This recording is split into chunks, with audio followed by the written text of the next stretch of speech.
Welcome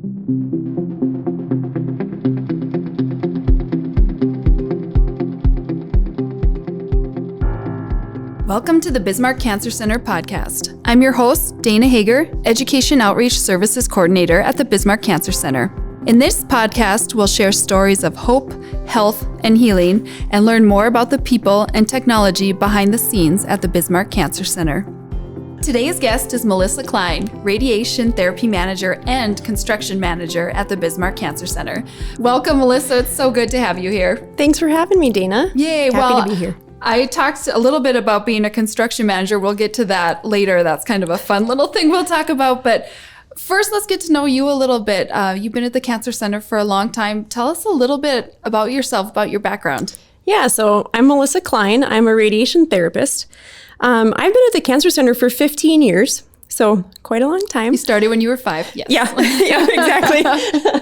And I actually didn't even know that radiation therapy existed until I was an X-ray student at St. Alexis, and we got to come shadow at the Bismarck Cancer Center. And so that was even, a long time before that.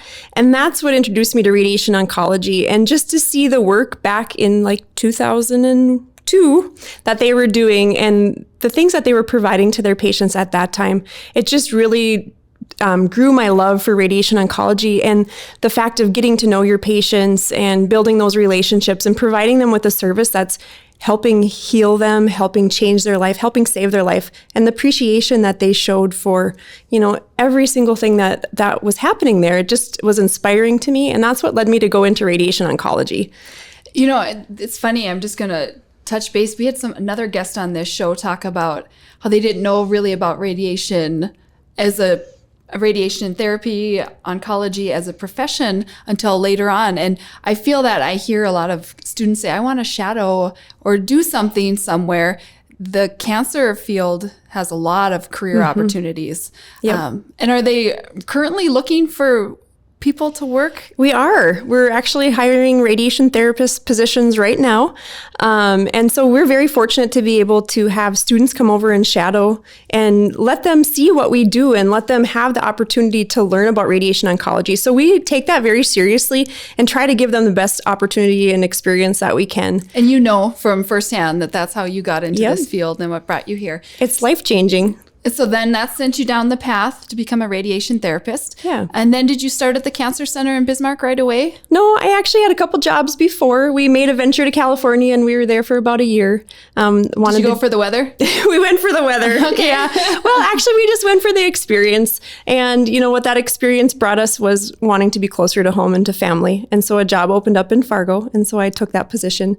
And then when an opportunity came up at the Bismarck Cancer Center, I jumped on it because it just felt like home, and it felt like the place where I wanted to be professionally as well as personally, but more so just bringing back to that feeling of that's where my love for this profession came from, was seeing how patients were treated there. And so that's what I wanted to be a part of all along. And so treating patients, as a therapist, you spend a lot of time with patients, correct? Yeah, the therapists see the patients every day. And so appointments vary from 15 minutes to, over an hour, and anywhere from one treatment up to 40 treatments. And so that really, as a radiation therapist, the technology has changed. We always say that we're high tech, but we're also high touch. And that's where that high touch comes from, is those relationships that we're able to build with patients because we're seeing them on an everyday basis. We're in tune to their side effects from treatment. We're in tune to their personal effects from treatment. And we're just here to let them know that we want to know how they're feeling. We want to know how they're doing. And that we're here to do our job well and to treat their cancer using that technology that we have, but also that we're here for them as a person, and we want to make sure that their experience through treatment is the best that it can be. So you're really right there alongside them. I don't want to say holding their hand, but being there with them. So as a radiation therapist, it's high tech, so you have to have that techie side. If you're thinking about this as a career option, you have to be somewhat in tune with technology, but then also have that personal touch. That's kind of an interesting combination in a lot of people. Yeah, it really is. And the high touch part is really what you see a lot of as therapists come in. That's really, they say the same thing. I just wanted to build those relationships with people. And that's what we do, because anybody can do a job, but, you have to have a lot of trust in the people that are delivering life-saving technology and life-saving radiation therapy, and making sure that we work in millimeters. And so we have to be that detailed and that high tech, but you have to be able to build that trust and ensure to our patients that we know what we're doing. We're here to treat you the best that we can, but also we're here to take away your anxiety, to help you with the fears, to educate you, answer your questions. And it's great to see those relationships build through the time when the patients start coming to answer those questions, and to have that wall sometimes can be built up of just the unknown, and to watch that come down and build that relationship with the patient until the end. And all of a sudden then, you're joking with them, you're talking about the weather, learning about their kids, grandkids, and their lives, and they're wanting to learn about you too. And you truly build a special relationship. And at the end, we get to ring that bell with them and celebrate the end of their treatment. So it's very rewarding. That part of it. Is that maybe what's your favorite part? Like, is the relationships your favorite part of being a therapist? Do you have a favorite part? Yeah, it's kind of twofold. I love building relationships. So I'm a small town girl. I grew up in McCluskey. And so my family is originally from the Towner area. And so I love building a connection with the patient and being like, oh, hey, do you know such and such from Towner? And just having like that personal connection to them, and building that relationship, and just kind of, everybody always jokes, somebody from everywhere. But I just love like having that way of connecting to someone through a relationship like that, and just getting to know them. And then also I love the technology side of it. Our treatments have come so far. It's just crazy to see. I've been in radiation oncology for almost 17 years, something like that, 18 years. But from when I was a student until where we're at now, it's just amazing to see that where we've come from and where we're at as far as technology. We want to make sure that we're treating right where we're supposed to be. And so we rely a lot on imaging, which that hasn't changed over the years. It's just the type of imaging that we do has tremendously changed over the years, which has allowed our treatments to become more precise, to treat less normal tissue, and to really, hone in on tumor volumes and make those areas tighter, which means less side effects, which means optimal treatment outcomes for patients. And so that's really pretty amazing. We went from taking a weekly x-ray and ensuring that everything with these bigger margins, weekly x-rays, making sure everything was included in there and that our isocenter was correct, to doing a modified cone beam, a modified CT scan every day. So we're within millimeters of where they planned for patients to be treated. Excellent. And you're in the middle of making things bigger and better for the patients. Expansion is happening, and I know you were front and center in that for sure. Can you share with us a little bit about what is going on over there and what that means to the patients? So we do have a lot going on. It's been over a year that we've been in this project. And so we're excited to be reaching near completion. We're a little ways off yet, but it'll be here before we know it. And it's just very exciting for not only the staff, but for our patients. The staff will be getting a second floor, which will offset some of the some people that have been on the main floor to allow for more clinical space, which makes more exam rooms, more availability for patients, and so it will make for a better clinic flow on the main floor. We're getting a conference room that we can all meet in and have meetings, and also provide a space for educational opportunities for the community as well, which is super exciting. Host our yoga classes, host our support groups and everything in a new beautiful conference room up there. And so there's just so much to be looking forward to. So the need, there obviously was a need. You wouldn't just have this expansion without a need. Are you seeing increased numbers? Like as far as patients coming in? You talked about more exam rooms. Did you not have enough before and now you needed to beef that up a little bit? Yeah, and so we've seen, almost 30% growth, and we expect to see that again over the next 10 years. We have seen tremendous growth. And so this expansion, it means so much. It means time for our patients because, yes, with the additional exam rooms, I didn't mention also that we got a third treatment machine. And so we added on to the north of our building. We added an expansion onto the north. We went through our mechanical room and created a new treatment vault. That's what we call the room where a linear accelerator is held. And so we'll have additional time in that room to be able to split our patient load between our 3 linear accelerators now. And we also added on a CT scanner. And so we'll have a dedicated suite for our HDR procedures, which is a special procedure that we do. And then also the additional CT will be for our CT simulations, which are for treatment planning for the patients coming onto the linear accelerator. And so we've been treating early, we've been treating through lunch, we've been staying late, and patients have been so flexible with us. You know, it's not always easy to come at 5:30 at night or 7 in the morning. And so we'll get back to more of our clinical hour routine for patients and for staff, which will be wonderful. And it'll also allow us more time with patients, because when we're on such a tight schedule, you just feel like you kind of have that, okay, we got to keep going, we got to keep moving. And so by having, the additional treatment machines and the simulator, we'll have time for patients to give them the extra few minutes that we need to share those stories and to build those relationships. And so that is super exciting for us and for our patients. I was going to say, not only for the patients, but for you guys as wanting to do the best thing for your patients as well. I joked at the very beginning that you have a title of construction manager, and I believe that's true. Like, is that your official title with this project? Well, I think it's one of those as other assigned in your job descriptions. Yes, you've learned a lot through this project, because you are out there with the construction crew, with the concrete and the pouring and the issues. And how has that been this year? It's been kind of crazy and really good. It's something completely out of my wheelhouse. I've helped, we had a remodel in 2017, and so I managed that, but it was on a pretty minuscule scale compared to what we're undertaking this year. And so it's just been really, really fun. And I really enjoyed it.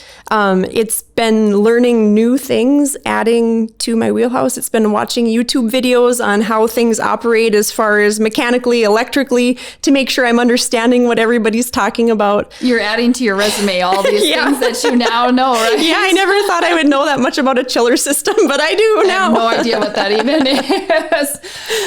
What a fun project for you. What's your favorite thing about this new construction project, or the thing you're looking most forward to once it's done and everybody's in? I'm just looking forward to, you drive by and you see all these buildings. And with this project, I've just seen things like from the beginning, like how everything just comes, how buildings are made. And I just have so much pride when I look out, drive up to the cancer center and see that second floor. And so, sorry, I'm getting emotional. You are. That's good. You should be emotional. I'm just really proud and feel very fortunate to have been given this role, because it's been super exciting and stressful and so good. And it's been fun working with all of the contractors, and the same thing with them, building relationships with them too, and working together with them and truly managing things in lots of details and making lots of decisions. And so it's been really rewarding. And I'm just looking forward to everybody having their new beautiful spaces to work out of, patients to have expanded areas. Our REACH coordinator, who's our social worker who sees all of our patients, she's going to have a beautiful room upstairs with windows and a great setting up there. Same thing with we have a new meeting room, so we're going to have space to meet with the people where we've been really crunched for a lot of years. I mean, you were working out of a stairwell, and now you're going to have a real office upstairs. Yep. And so I'm just excited for everyone to move into those spaces and to have our patients come in. And I just feel really, really proud of where we've come from and where we're going to be. Good. I'm so glad that you're emotional about this, because, I've been around. I'm not in it like you are, but I've been around and I've seen the work, and I've seen you guys work with the patients, and I've seen how much people have had to sacrifice for this, and just knowing that it's all for the future of cancer care here in our region and what we can do for our patients. And so if you weren't emotional about that, I would be really mad at you, because that's something that everybody should be emotional about. And just to kind of steal this back from you a little bit, I get really emotional too, thinking about all the support that we've had for this project. Absolutely. I don't know if I've heard of a single person who hasn't said, oh, how great this project is, and are willing to support, whether it's financially or just family and friends who are supporting the workers through this. It's just been a great project. And so I'm glad you're a little bit emotional about it. You definitely should be. So once the Cancer Center is complete, you'll have 3 machines up and running for the patients. Yep. So you'll add an entire new machine, new CT suites, new exam rooms. It'll be kind of like a new building in there. Yeah, it will be. A lot more space for staff, a lot more space for opportunities for community outreach and things. So lots of fun things to look forward to in the future at the Bismarck Cancer Center. Absolutely. Melissa, you did radiation therapy. Now you're the manager of the radiation people. Yep. Construction manager of radiation. Do you still get to see patients and treat patients? I do. That's kind of one of my stipulations. Like, I treat patients on Fridays. The girls are really good when they know that I'm busy. They help cover me. But I still treat patients on Fridays because that's my calling, is caring for people.